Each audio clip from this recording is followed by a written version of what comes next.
Welcome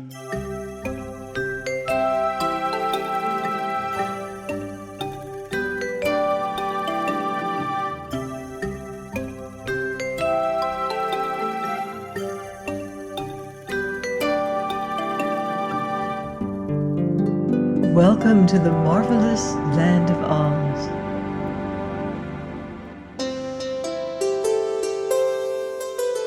I'm Martell,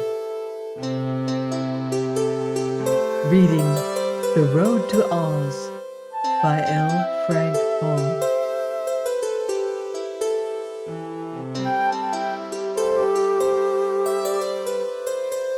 Chapter 19.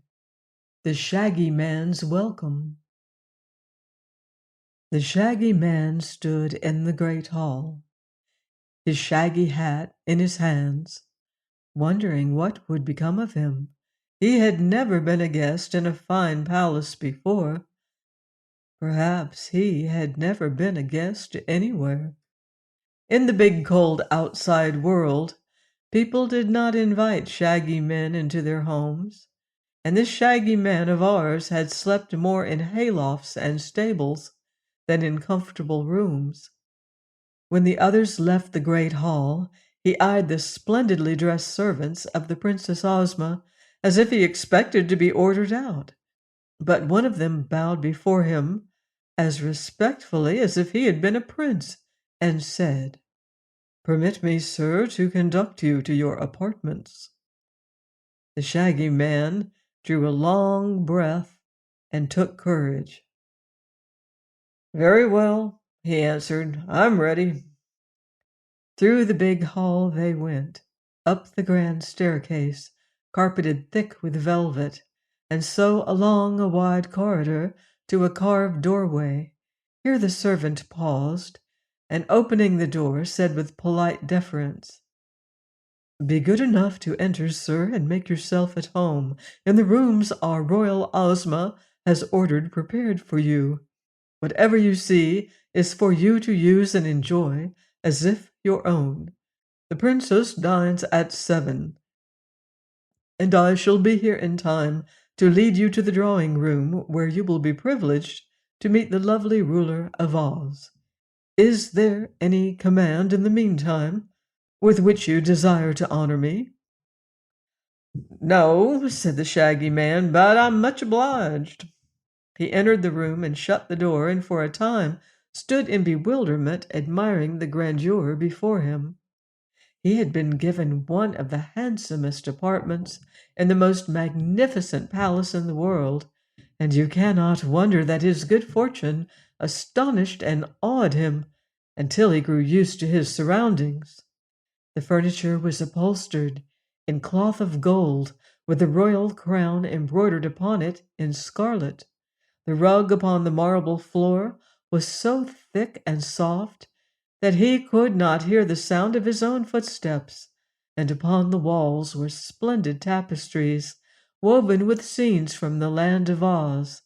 Books and ornaments were scattered about in profusion, and the Shaggy Man thought he had never seen so many pretty things in one place before.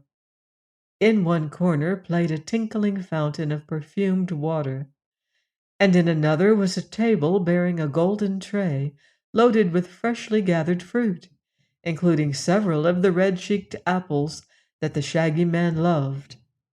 At the farther end of this charming room was an open doorway, and he crossed over to find himself in a bedroom containing more comforts than the Shaggy Man had ever before imagined. The bedstead was of gold and set with many brilliant diamonds, and the coverlet had designs of pearls and rubies sewn upon it. At one side of the bedroom was a dainty dressing room, with closets containing a large assortment of fresh clothing, and beyond this was the bath, a large room having a marble pool big enough to swim in, with white marble steps leading down to the water. Around the edge of the pool were set rows of fine emeralds, as large as doorknobs, while the water of the bath was clear as crystal. For a time the Shaggy Man gazed upon all this luxury with silent amazement. Then he decided, being wise in his way, to take advantage of his good fortune. He removed his shaggy boots and his shaggy clothing and bathed in the pool with rare enjoyment. After he had dried himself with the soft towels, he went into the dressing room and took fresh linen from the drawers and put it on, finding that everything fitted him exactly. He examined the contents of the closets and selected an elegant suit of clothing.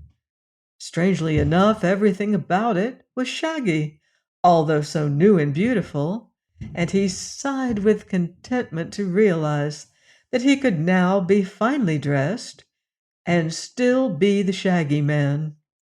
His coat was of rose-colored velvet, trimmed with shags and bobtails, with buttons of blood-red rubies and golden shags around the edges.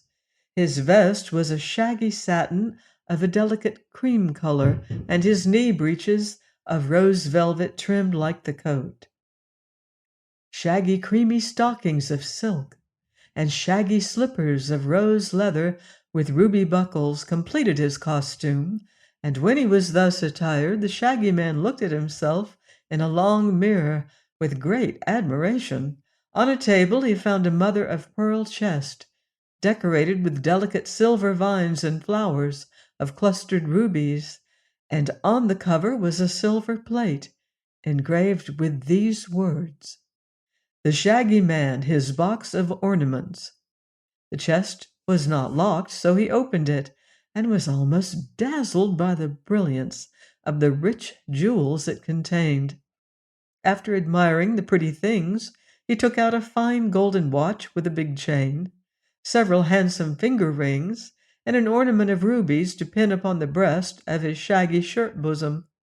Having carefully brushed his hair and whiskers all the wrong way to make them look as shaggy as possible, the Shaggy Man breathed a deep sigh of joy and decided he was ready to meet the royal princess as soon as she sent for him.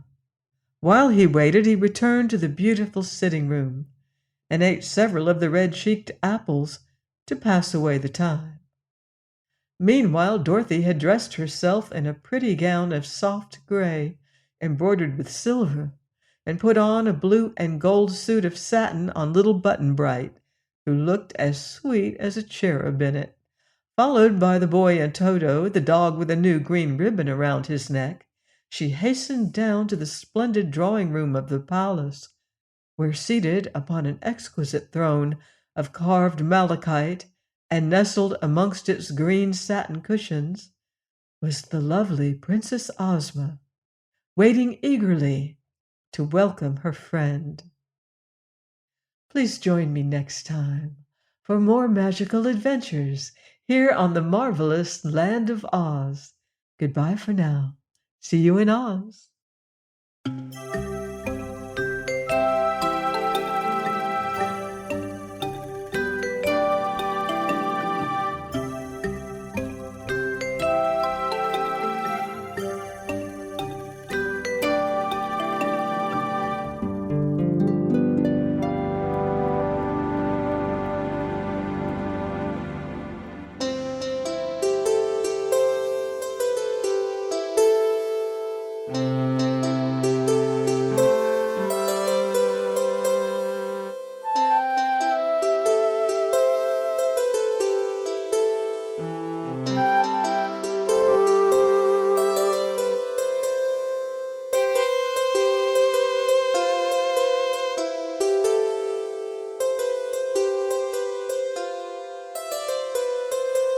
Thank you.